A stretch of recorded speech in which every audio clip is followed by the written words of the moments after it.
Hi, how everyone doing today? This is Norman McFadden. I'm the author of Urban Legends of Leaper Hollow. Had two of them, one and two. And then I moved up here in Troy and wrote for the Lincoln County Journal for 4 years. And during the time writing for the journal, I wrote the Urban Legends of Lincoln County that went in the journal.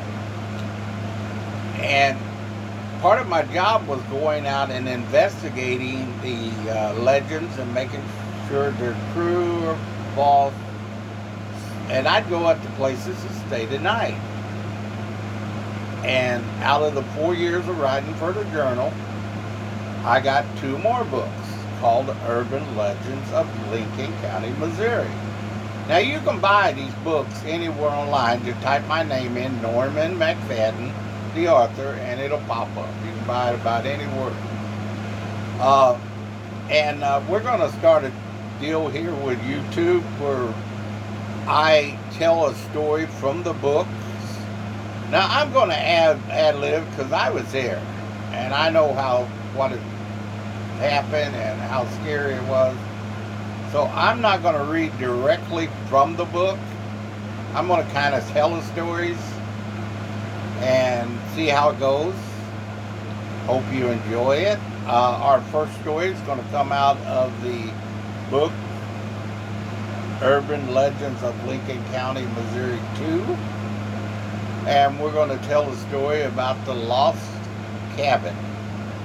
So hold on and work with me and we'll get through this. And I hope you really enjoy it because I'm going to enjoy reading it to you. One day I was sitting on my front porch. I sit on my front porch a lot. I sit there and watch the rabbits play in the yard and stuff. I usually got my cell phone with me just in case somebody calls. And that day somebody called. I heard the phone ring, I picked it up, and I heard a gentleman say hello. He said, "Have you ever heard of the story about the lost cabin?" I said, no, I never heard that story before. I said, "Would you mind to tell me this story so I can go out and check it out?" So he started, he said, it was the year 1905. And there was a young couple here in Hawk Point that didn't care much for folks. They didn't like people at all. Matter of fact, when they were young, they was molested by their parents, and that's what made them hate people so much. So when they got married, they bought some land way out in the woods, thinking that nobody would bother them anymore. They wouldn't have to deal with no people, just themselves and their family. The man was named John, and the girl was named Susanna. So they bought that land, they built them a cabin on it, out of the trees that was on the property. And the story goes is they had a little girl. And they named their little girl Josie.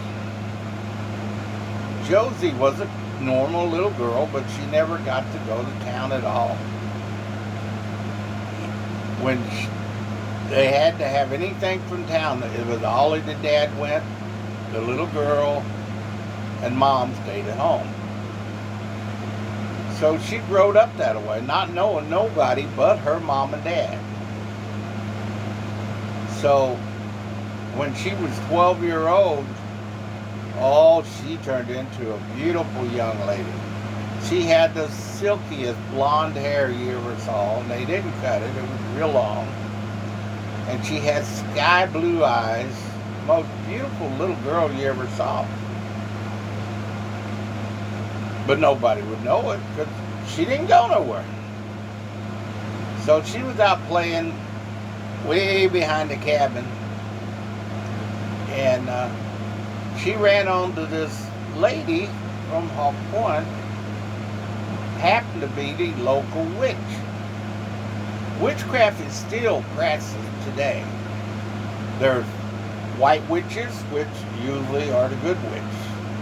Then there's dark witches, which are the bad witches. Jessica was a dark witch.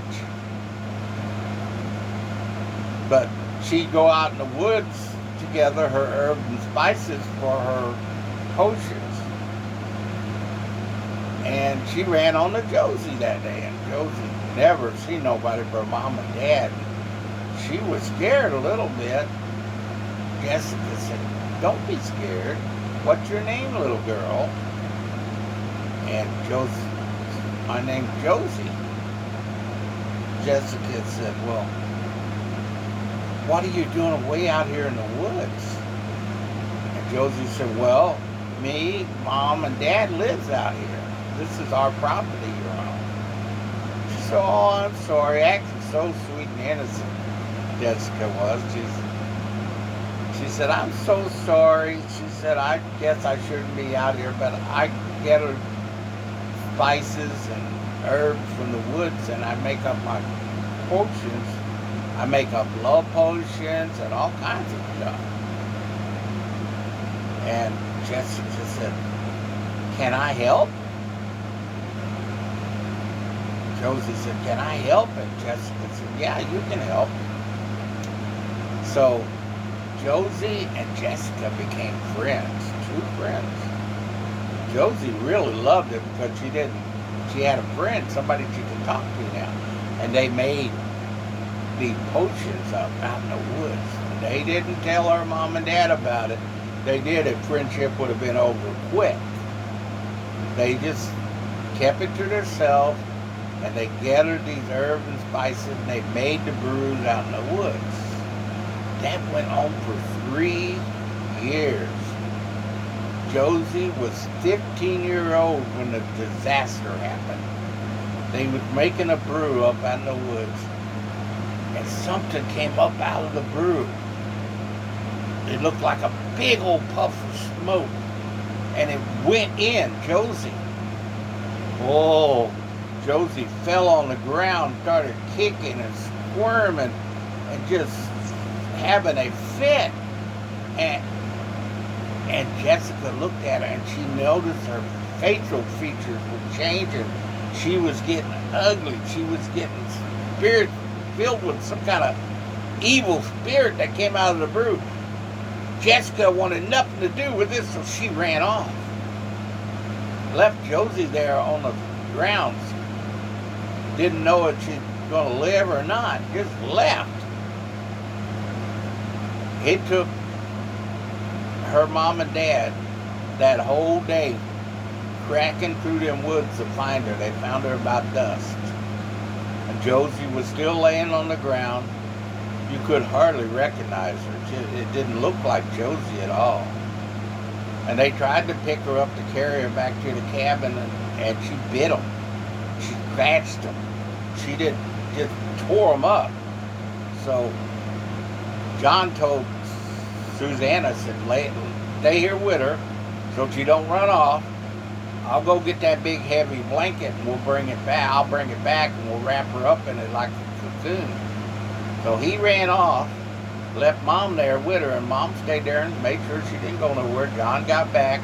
They wrapped her up in the blanket so she couldn't bite them or scratch them, and they took her on back to the cabin. They took took Josie and put her in her room, and they handcuffed her to the bed. She was so violent. I mean, they tied her to the bed. She couldn't get up. Tied her feet and her hands so she couldn't get up. And John went to town to get some bars to put on the window just in case she got loose. She couldn't get out. And so time went on. They fed her with a spoon. They went in there and fed her her meals, but she was too crazy to get she got loose. She'd hurt them. So it was about went on about 4 months where they fed her with a self, fed her. And she growled and act just like a mad dog or something. And they was sitting in their front room and they forgot to lock Jessica's door. Oh, that was a big mistake. They heard a noise and they looked up at the door with the room to Josie's door, and it was open, and there was Josie standing right there in the door. And she broke the chains they had her tied with, and she came running in there and she killed them both. She killed Mom, Dad, and then she ate the flesh from their bone. And then she went out the front door and ran out in the woods. And that guy, he said, she still lives out there in them woods. And that whole woods and that cabin is haunted. I said, well, that's a very interesting story. I'm going to have to investigate it, though, so you're going to have to tell me how to get to the cabin so I can go out there and check it out. He said, well, there've been a lot of people tried to find it, and they went right where it is, but they couldn't see it. Maybe you'll be one of the lucky ones. So I said, well, give me the directions. Of course, I'm not going to tell you people the directions, because if I do, you get out there and get hurt. But he gave me the directions, and about 2 days later, I had all my stuff packed, my blankets, because I was going to stay the night. My food, of course, my Bible. I always took my Bible with me everywhere I went, and some holy water. So I went out there. It took about 2 hours to drive around the county to find where I had parked at by Big Creek. So I found it where he wanted me to go, and I parked there. And I walked back up on the hill, went up top of the big hill. Then I went down another big hill, up another hill, following that creek. He said, follow the creek. So I kept following the creek, and he said, eventually the hills will turn into a big field, and that's where the cabin is. I walked that whole day. I didn't find nothing but a bunch of sea ticks, mosquitoes bigger than vampires. I said, well, it's getting dark. I don't want to be stuck in here dark, so I'm going to go home. I'll get up earlier the next day and try it again. So, I went home, went to bed. The next day I got up, got all my stuff again, and went back out there. And I guess it was about 4 hours I looked through them woods, and I finally came onto the field. Finally found the field he was talking about. I walked back in that field, and there was the cabin. I had found a lost cabin. So I went up to the cabin, front door, locked with a chain there. Somebody drilled a big old hole in it, put a chain through it, and put a padlock on it so you couldn't get in. And they had bars on the windows, especially Josie's room. I took a picture of it. A picture of it's in my book. So I said, well, I'll go around and try the back door.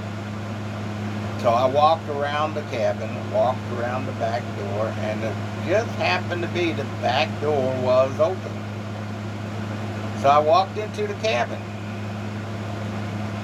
and looked like somebody took all the floors out. It was all dirt floors.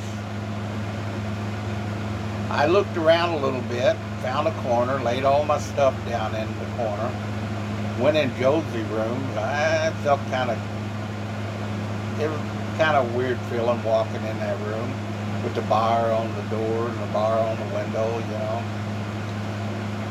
Then I came back in the front room and laid my bag down, made my bed, took the blanket and stuff out of my bag and made my bed.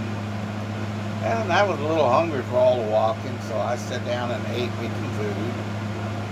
And Nothing going on, just sitting there. I read a little bit from the Bible, and then I got up and blessed. I am an ordained minister, so I blessed the windows with the holy water, the door with the holy water.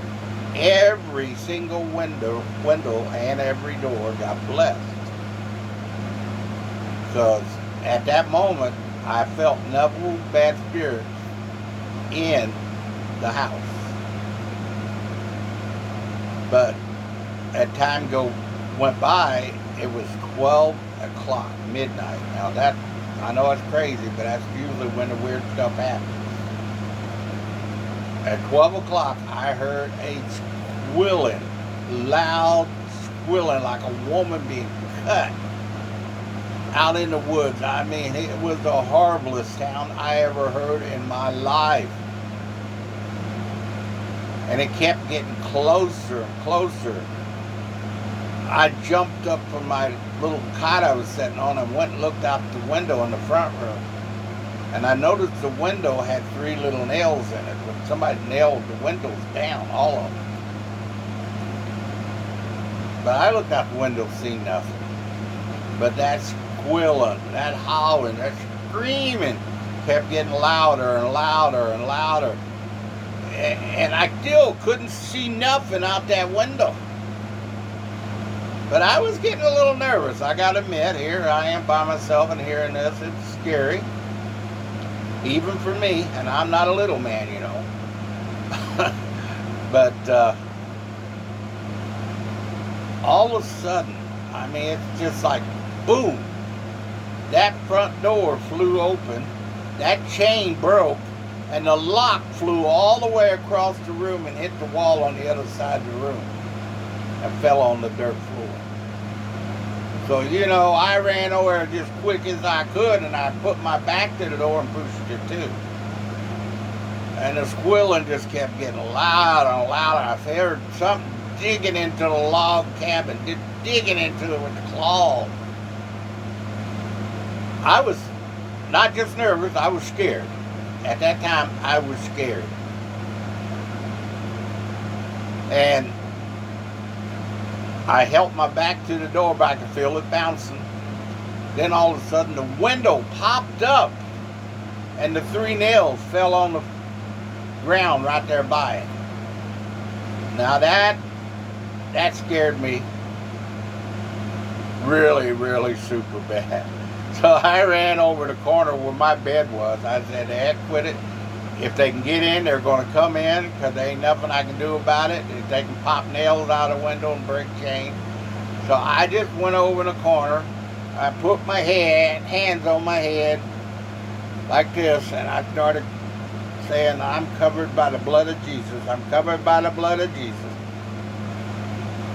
And you know, I sat there all night long with that squilling, that howling outside, and hearing that digging in the logs just made chills run up and down my spine. And I said, "Lord, if I ever get out of this alive, I am never going on any more of these unless I take somebody with me." And I sat there all night with my hands on my head. I kept just saying, "Covered by the blood of Jesus, covered by the blood of Jesus." The moment the sun popped, everything stopped. I mean, just automatically stopped. So I packed up everything I had just quick as I could, and I hit them woods and went back to my car.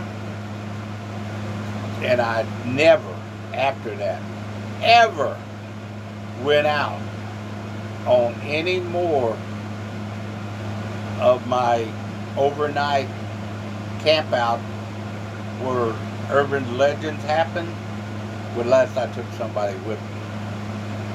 Now tune in next week. We'll have another story from one of the books. I ain't gonna say which one, I ain't gonna give it away. But this is Norman McFadden signing off.